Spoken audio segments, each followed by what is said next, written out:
Good morning friends, my बोली coaching classes की ओर से आपका स्वागत है। 10th standard composite Hindi. आज हम लोग दूसरा लेसन हमारा देखने जा रहे हैं। ये दूसरा लेसन का नाम है कलाकार। बहुत ही सुंदर लेसन है, बहुत सुंदर लेसन है। इसे लिखा है राजेंद्र यादव जी ने।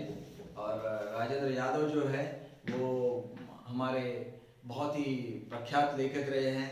1929 में आगरा में उनका जन्म हुआ था और 2013 में यानी हाल ही में 7-8 साल पहले उनकी दिल्ली में मृत्यु हुई थी। राजेंद्र यादव जो है वो बहुत बड़े उपन्यासकार हैं, बहुत बड़े साहित्यकार हैं और उन्होंने बहुत सारी चीज़ें लिखी है।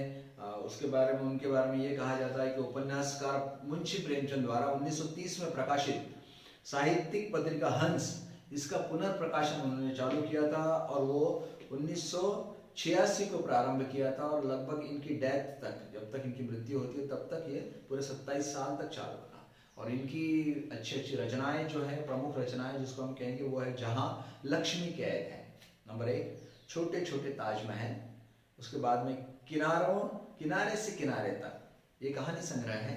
उसके बाद में सारा आकाश, श और मात, उखड़े हुए लोग, ये उपन्यास है। ये मतलब इन शॉर्ट राजेंद्र यादव जी जो है वो हर तरह से लिखते हैं, हर पहलू पे लिखते हैं। बहुत ही क्या कहेंगे, हुरहुन्नरी जो लोग रहते हैं, रिसोर्सफुल जिसको हम कहते हैं, ऐसे लेखकों में से एक है। तो आज इनकी जो कहानी है ये एक बहरूपिया व्यक्ति जो है उस पर आधारित है। बहरूपिया का मतलब ऐसा है दोस्तों कि बहरूपिया मतलब ऐसा आदमी कि जो अलग अलग तरह की क्या करता है, वो मतलब ऐसा कलाकार, बहरूपिया मतलब ऐसा कलाकार जो अलग अलग तरह के रोल करता है। अब जैसे कोई एक कलाकार है कि जिसमें आपको, अब हम पिक्चरों में देखते हैं कि जैसे कोई भी एक कलाकार ले लीजिए, अमिताभ बच्चन ले लीजिए। जैसे अमिताभ बच्चन हीरो का भी काम कर चुके हैं, कभी कभी विलन का भी काम कर चुके हैं, कभी कभी वो पिता का काम करते हैं, कभी भाई का काम करते हैं, कभी बेटे का काम करते हैं। अभी हम लोग उनको कौन बनेगा करोड़पति में देखते हैं। तो इस तरह के अलग अलग रोल जो है वो करते हैं। अब शाहरुख खान को ले लीजिए, सलमान खान को ले लीजिए, इनको भी अलग अलग तरह के रोल, कभी पुलिस इंस्पेक्टर बनना पड़ता है, कभी कॉलेज में जाने वाला लड़का बनना पड़ता है, कभी कॉलेज में पढ़ाने वाला प्रोफेसर बनना पड़ता है। तो इस तरह के अलग अलग रोल करने पड़ते हैं। तो ये सब जो लोग हैं, कलाकार जो है, वो एक तरह के बहरूपिये हैं।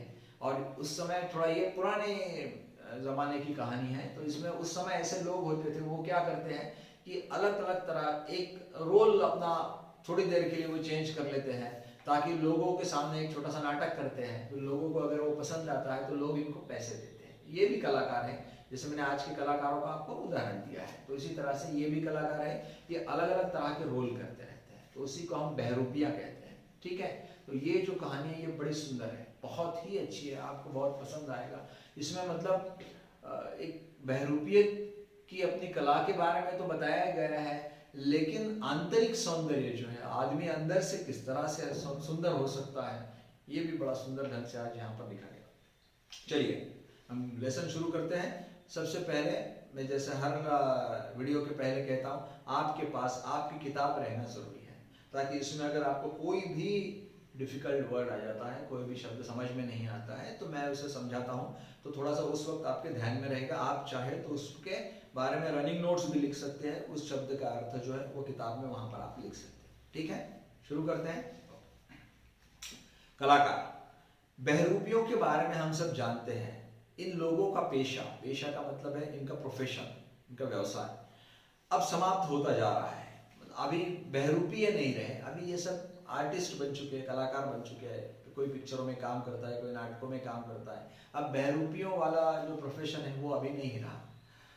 किसी समय रईसों का मतलब है, रईसों और अमीरों का मनोरंजन करने के लिए, रईसों का मतलब है ऐसे लोग जो राजे रजवाड़े चलाते हैं, जो नवाब है, उनको हम रईस कहते हैं। और कुछ अमीर मतलब जो श्रीमंत, जो अभी पैसे की वजह से बहुत ज़्यादा अमीर हो गए हैं लोग, जिनके पास में बहुत सारा पैसा है, जिनको हम अमीर कहते हैं, ठीक है, जो इनके पास में अच्छा पैसा हो गया है, का मनोरंजन करने वाले बहरूपिया प्राय का मतलब है हर वक्त, हरदम मिलते थे, ऐसे डेली बेसिस पर हर नगर में पाए जाते थे, हर शहर में मिलते थे ऐसे लोग कि जो अमीरों के यहाँ, ऐसे रईस लोग जो है, नवाब बाबा, उनके यहाँ जाके एक थोड़ा सा अपना जो नाटक है छोटा सा प्रस्तुत उनके सामने करते थे किसी और रोल में जाके, तो उसकी वजह से वो रईस लोग या अमीर लोग जो है वो खुश हो जाते थे और इनको कुछ ना कुछ इनाम मिल जाता था।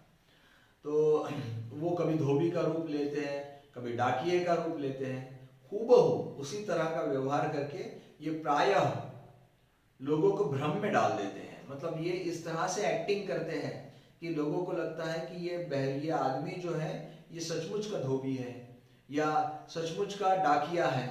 तो इस तरह से वो एक्टिंग करते थे, तो लोगों को ऐसा लगता है कि ये सचमुच का आदमी है, रियल में है। इस तरह का वो जो बहरूपीय है इस तरह के काम वे करते थे। इनकी इसी सफलता से धोखा खा जाने वाला रईस उन्हें इनाम दे देता था। अगर किसी को लगता है कि अरे बाप रे कितना सुंदर एक्टिंग कर रहा है, तो इसमें जो रईस लोग हैं इनको इनाम दे देते थे, चलो भाई बहुत सुंदर एक्टिंग किया तुमने, ये आपका इनाम रहा। उसी तरह के बहरूपीय का रूप मैंने राजस्थान की लोक कथाओं में सुना था। मुझे वह अब भी अच्छी तरह याद है। राजस्थान में कुछ हर प्रांत में लोक कथाएं रहती है। लोक कथाएं मतलब फोक स्टोरीज। तो उस वहाँ का जो रहन सहन है, वहाँ की जो लोग हैं उनके बारे में ये स्टोरीज रहती है। तो राजस्थान में बहुत सारे बहरूपीय रहते थे, तो लेखक कहते हैं कि वहाँ पर मैंने एक बहरूपीय के बारे में सुना था, उनकी एक लोक कथाओं में एक बहरूपीय के बारे में सुना था।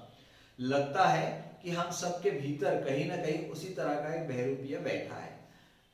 हमारे सबके अंदर, लेखक का कहना है कि एक ऐसा बहरूपिया बैठा है जो अलग अलग तरह की एक्टिंग करता है।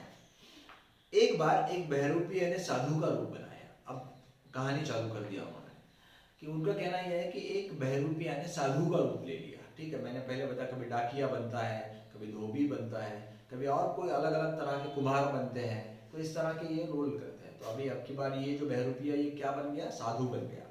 सिर पर जटाएं, जटाएं का मतलब साधु की आप जानते हैं लंबे लंबे बाल रहते हैं। नंगे शरीर पर भस्म, नंगा शरीर मतलब शरीर पर कोई कपड़ा नहीं है, जितना जरूरी है बस उतना ही कपड़ा, उस पर भस्म लगाए। भस्म का मतलब है, भस्म का मतलब है राख। राख जो लगाते हैं वो सफेद तरह का जो भस्म होता है वो लगा लेते हैं साधु लोग अपने। नागा साधुओं को आपने देखा होगा टीवी पर, तो वो उसी तरह का भस्म लगा लेते हैं। माथे पर त्रिपुंड, वो त्रिशूल के जैसा एक माथे पर एक चिन्ह लगाने का, कमर में लंगोटी लगा लिया। उसके रूप में कहीं कोई कसर नहीं थी। इस तरह से उसने बहरूपिया ने अपना रूप बना लिया था। उसके रूप में कहीं कोई कसर नहीं थी, मतलब कसर नहीं थी का मतलब कहीं कोई कमी नहीं थी। और वह संसार त्यागी साधु ही लगता था। वो साधु बहरूपिया ने जो अपना भेष धारण किया था वो इस तरह से लग रहा था जैसे वो संसार को त्याग कर साधु बन गया, सचमुच का साधु है ऐसा लग रहा था। उसने नगर से बाहर बड़े से पेड़ के नीचे अपनी झोपड़ी तैयार की, बागीचा लगाया और बैठकर तपस्या करने लगा। उसने एकदम इतना रियल लगने के लिए उसने एक झोपड़ी बना ली, अपने गांव से बाहर एक छोटा सा बगीचा लगा लिया अपना, और वहां पर बैठकर तपस्या चालू कर दिया। ऐसी एक्टिंग कर रहा था तपस्या की कि बस धीरे धीरे नगर में यह समाचार फैलने लग गया कि बाहर एक बहुत पहुंचे हुए महात्मा ने आकर डेरा लगाया। महात्मा मतलब बहुत बड़े संत, और डेरा लगा लिया मतलब वहां आके वो रुके हुए हैं। डेरा लगाना मतलब वहां आके रुके। जैसे हमारे यहाँ क्या होता है, सर्कस आती है अपने, तो सर्कस वाले लोग क्या है, कहीं से आके किसी मैदान में अपना डेरा लगा लेते हैं, वहां पर फिर सर्कस दिखाते हैं। तो इसी तरह से ये साधु जो है ऐसा सब तरफ गांव में फैल गया कि एक बाहर से आके एक साधु जो है वो गांव के बाहर वो बैठ गए हैं, आ गए हैं अपने गांव के बाहर। लोग उसके दर्शनों को आने लग गए। धीरे धीरे चारों तरफ साधु का यश फैल गया। धीरे धीरे लोग इतने बढ़िया देखने के लिए उनको आने लग गए, और साधु का जो यश है, उनकी जो कीर्ति है वो सब तरफ फैल रही थी। सारे दिन उसके यहाँ भीड़ लगी रहती थी, सारे लोग आते थे बहुत सारे साधु को देखने के लिए। सबको लगता था कि ये रियल में साधु है, सचमुच का साधु है। लोग कहते थे कि महात्मा जी के उपदेशों में जादू है और उनके आशीर्वाद से संसार के बड़े से बड़े कष्ट दूर हो जाते हैं। अब ये क्या होता था, अब साधु का रूप तो ले लिया, अब लोगों को उपदेश करने लग गया था कि संसार इस तरह का मोह माया से अलग है, ये कीजिए वो कीजिए, जाप कीजिए, इस तरह के वो उपदेश करने लग गया था। और लोगों को वो सचमुच ऐसा लगने लगा था कि साधु जी के जो उपदेश कर रहे हैं वो बहुत सुंदर है। किसी को मालूम नहीं था कि वो बहरूपिया है। अपनी इस कीर्ति से साधु को कभी कभी बड़ा आश्चर्य होता और मन ही मन अपनी सफलता पर मुस्कुराया करता।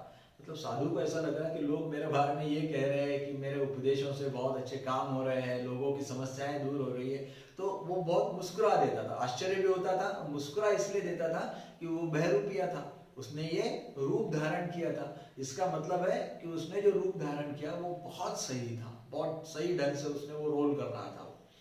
नगर के सबसे बड़े सेठ से जब किसी साधु का जिक्र किया, किसी ने साधु का जिक्र किया, तो वह अविश्वास से हंस पड़ा। उस सेठ, उस गांव में एक बहुत बड़ा सेठ रहता था, किसी ने साधु के बारे में उनको बताया तो वह हंस पड़ा, बोला ऐसे ढोंगी यहाँ कितने आते जाते रहते हैं, और वो अपने कारोबार में लग गया। सेठ ने बोला ऐसे ढोंगी लोग यहाँ कितने आते जाते रहते हैं, और सेठ अपना काम करने लग गया।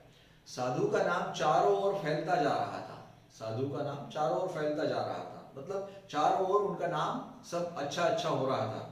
साधु भी कभी कभी सोचता कि अब फिर बहरूपिया जीवन में लौटने में क्या रखा है, क्यों ना इसी जीवन में अपनी जिंदगी लगा दी जाए। अब साधु को भी लगने लग गया था कि क्या फिर से बहरूपिया बन जाते हैं, अभी ये जो नाटक अपन ने चालू किया है अब चलने देते इसी नाटक को, इसी तरह से रहते हैं।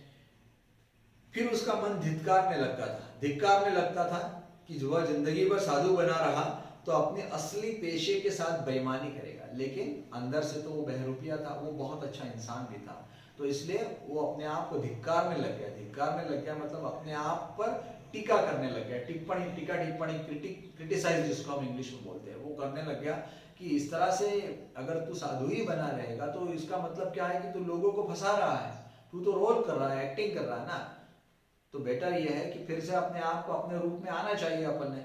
तो उसको लगा कि अगर मैं साधु ही बना रहूंगा तो मेरा जो व्यवसाय है, मेरा जो प्रोफेशन है, जो मैं बहुरूपिया हूं, तो उसके साथ में ये बेईमानी होगी। इसी सोच विचार से उसके दिन निकलने लगे, एक तरफ सोचता रहता था वो, लेकिन उसके दिन जा रहे थे। एक बार सेठ की पत्नी बहुत बीमार हो गई। वो जो सेठ है जिसने बोला था कि ये बहुत ढोंगी है, उसकी पत्नी बीमार हो गई। दुनिया भर के इलाज कराए गए, वैद्य डॉक्टर बुलाए गए, लेकिन सेठानी की तबीयत ठीक नहीं। सेठानी का मतलब उसकी पत्नी, सेठ की पत्नी सेठानी, उसकी तबीयत ठीक नहीं हो रही थी। उसे लगता था कि वह अब नहीं बचेगी, सेठानी को लग रहा था कि अब वो नहीं बचेगी। मित्रों और शुभचिंतकों ने सलाह दी कि एक बार उसे साधु को दिखाने में क्या अर्थ है। अब उसके मित्र और शुभचिंतक का मतलब जो है, जो उसका अच्छा चाहने वाले लोग, ठीक, तो वो उसको बोल रहे थे कि यार हमारे गांव में जो साधु है उनको एक बार आपकी पत्नी को दिखा देते हैं, इनकी तबीयत ठीक नहीं है, साधु के आशीर्वाद से शायद ठीक हो जाए। हार कर सेठ तैयार हो गया। अब सब लोगों ने बहुत बार बोला, सेठ का तो विश्वास नहीं था, लेकिन फिर भी वो तैयार हो गया। हार कर मतलब चलो ठीक है यार चलते हैं, चलो। सेठ ने साधु ने जब दूर से सेठ को आते हुए देखा तो बहुत प्रसन्न हो गया।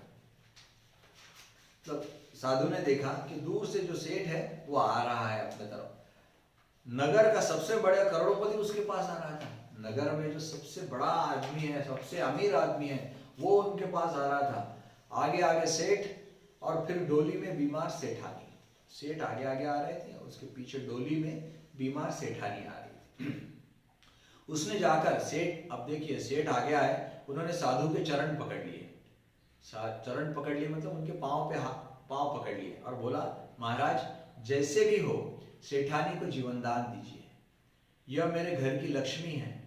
जीवन दान दीजिए मतलब इसके दुख जो है, इसको जीवन प्रदान कीजिए, इसके दुख जो है वो दूर कीजिए। यह मेरे घर की लक्ष्मी है, इसी के कारण यह करोड़ों की संपत्ति आई है। जिस दिन से इसने मेरे यहाँ पांव रखा है, मैंने जिस भी काम को हाथ लगाया है उसमें लाभ ही हुआ है। अगर इसे कुछ हो गया तो मैं किसी काम का नहीं रहूंगा। वो सेठ को अपनी पत्नी के प्रति बहुत प्रेम था।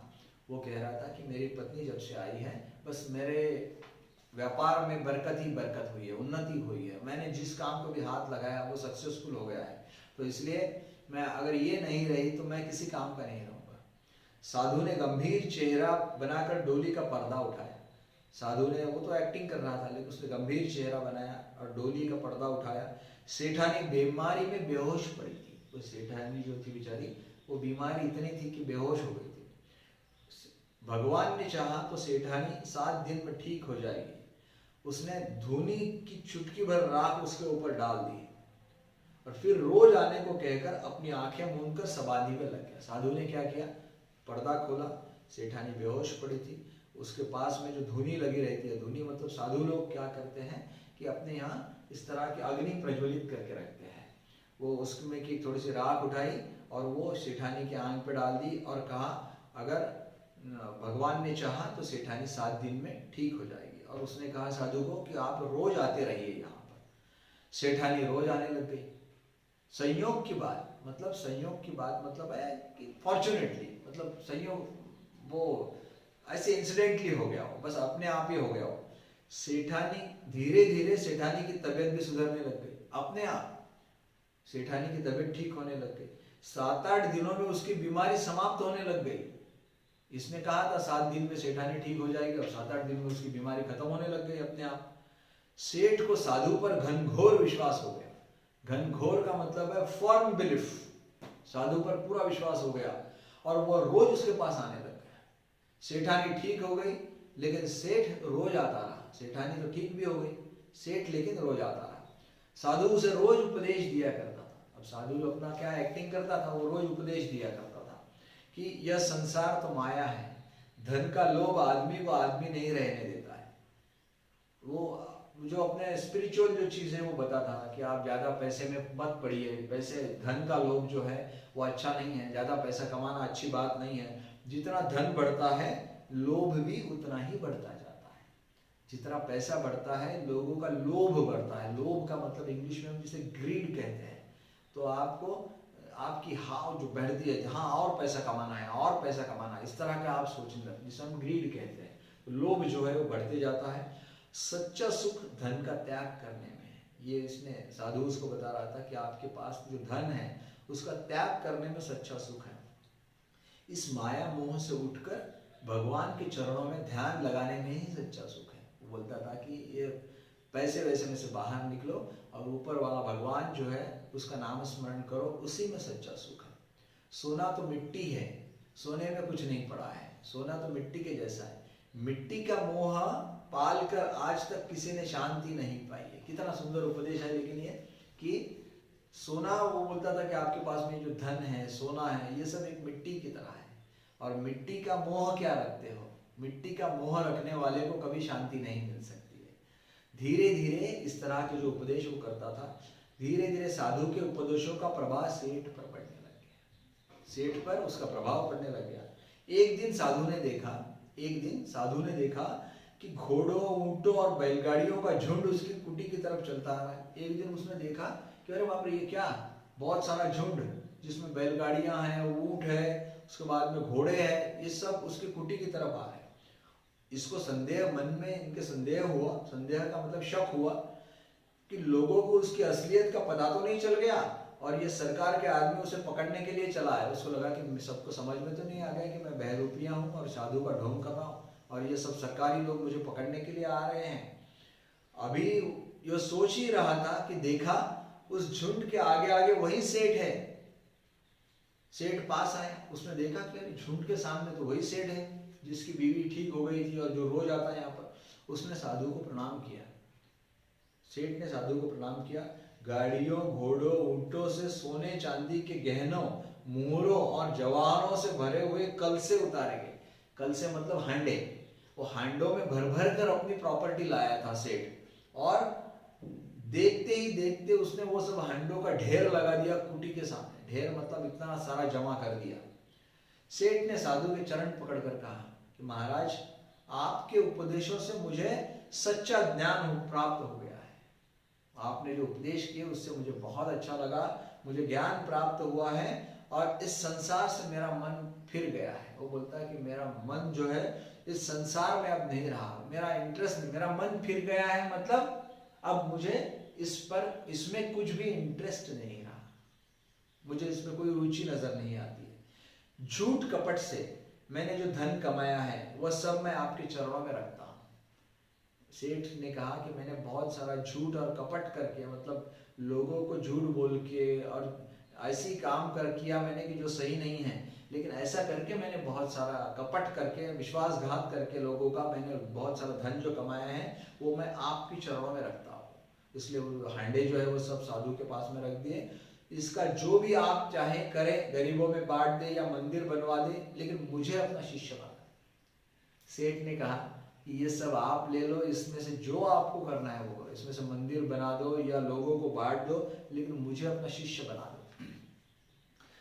गंभीर होकर साधु ने उत्तर दिया। साधु ने बहुत सुंदर गंभीर हो गया उत्तर दिया कि जिस धन का मैं तुझे त्याग करने के लिए उपदेश देता हूं, तो उसकी माया में मुझे क्यों फंसा रहा है।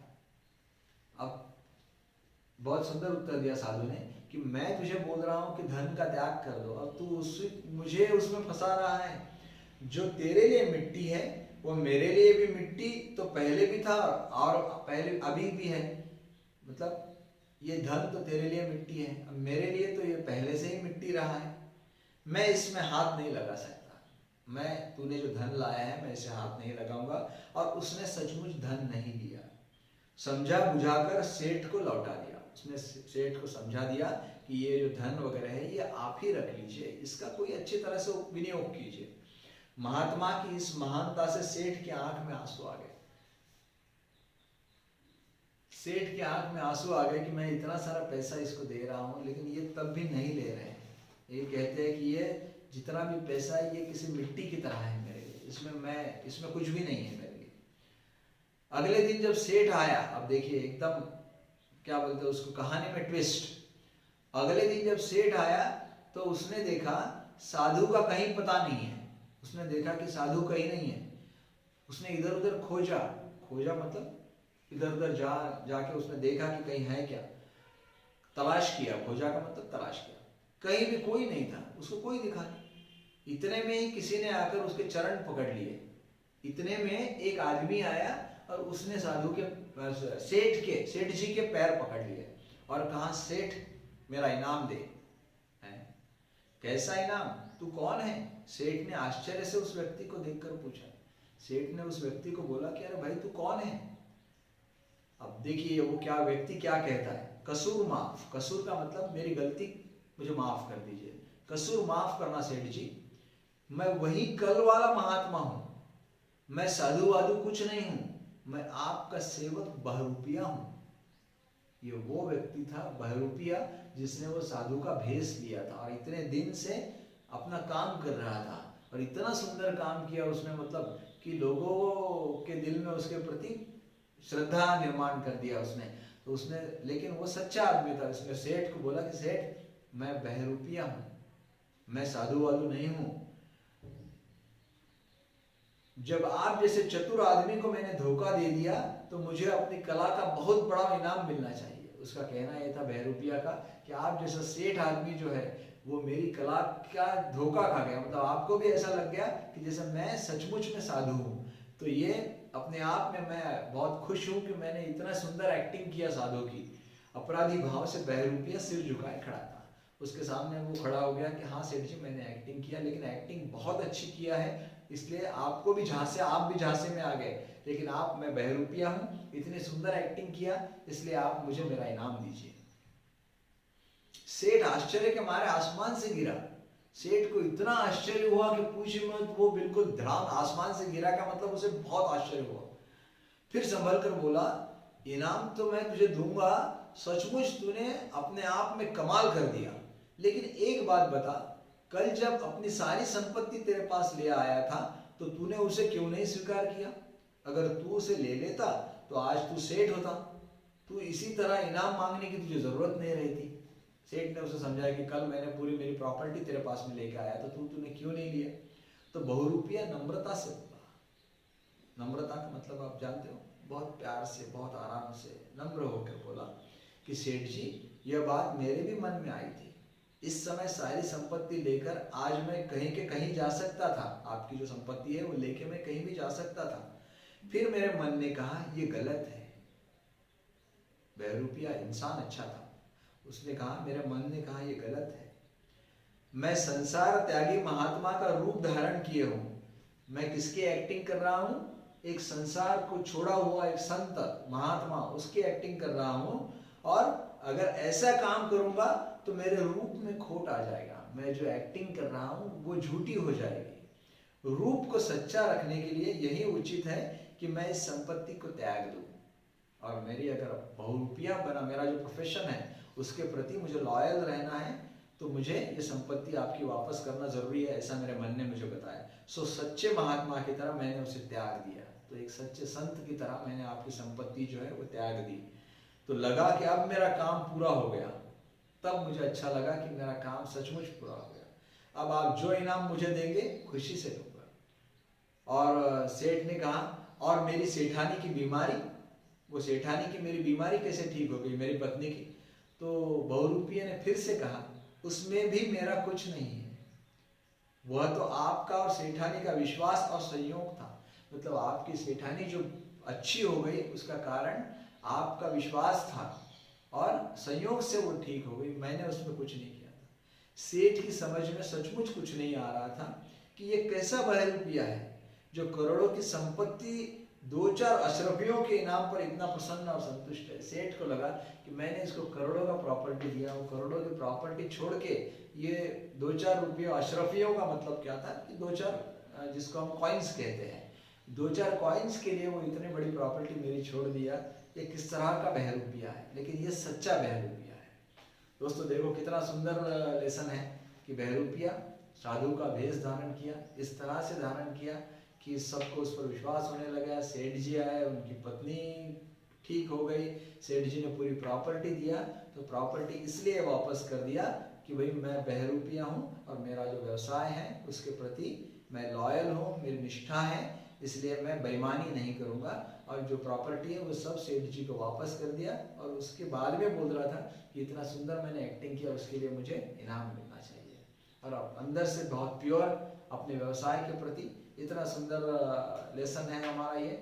आई होप कि आपकी समझ में आ गया होगा। हर सेंटेंस, हर वर्ड जो डिफिकल्ट है उसको मैंने एक्सप्लेन किया है।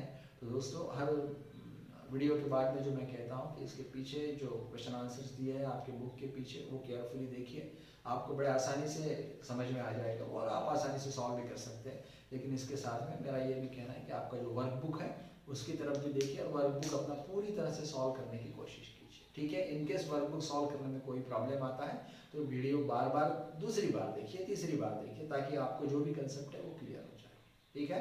चलिए अब इसके बाद की जो वीडियो है उसमें हम तीसरे लेसन के बारे में बात करेंगे। चलो थैंक यू वेरी मच।